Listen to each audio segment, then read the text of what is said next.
Well, grizzly bears are a fascinating animal. They are, an iconic species that represent true wilderness. And they are a very vulnerable species. They're threatened in the province of Alberta.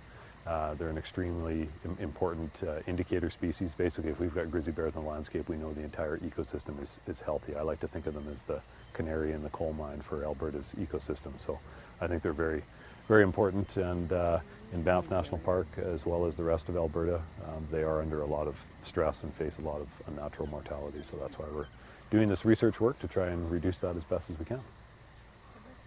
So we've been doing some research work, cooperative research with CP Rail to capture and radio collar grizzly bears in Banff National Park.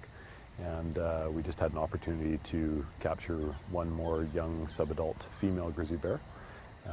She's about 3.5 years old in her 4th summer right now, and we were able to capture her earlier this morning and put a radio collar on her and an ear tag. And so now we'll get information that goes up to a satellite, along with several other bears that we've got on the air, and we'll be able to monitor their movements and take that information to better reduce railway mortality and highway mortality and help bears live in the landscape better at Banff National Park. So we capture bears a couple different ways, either in a culvert trap like we have behind us here, or sometimes we just dart them, what we call free range darting, as they're moving around on the landscape. And once the bear is essentially immobilized, when it's darted with a chemical agent, the bear becomes immobile. It basically goes into a general anesthetic procedure at that point. And once it's anesthetized, we equip it with a radio collar, an ear tag. We take a variety of samples. We take hair for DNA. We take blood samples.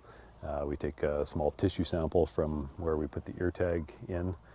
We monitor the animal's vital signs the whole time. We apply oxygen, apply IV fluids, keep the animal in a really good, healthy situation. And then after about an hour and a half, that's the length of the entire procedure, we reverse it. We use a reversible drug regime, and then we let the animal recover for a few hours in the trap, just so it's safe and secure from any other bears that might be around in the landscape. And then we release it back into the environment. And we just did that a few minutes ago with this bear, which is female number 148.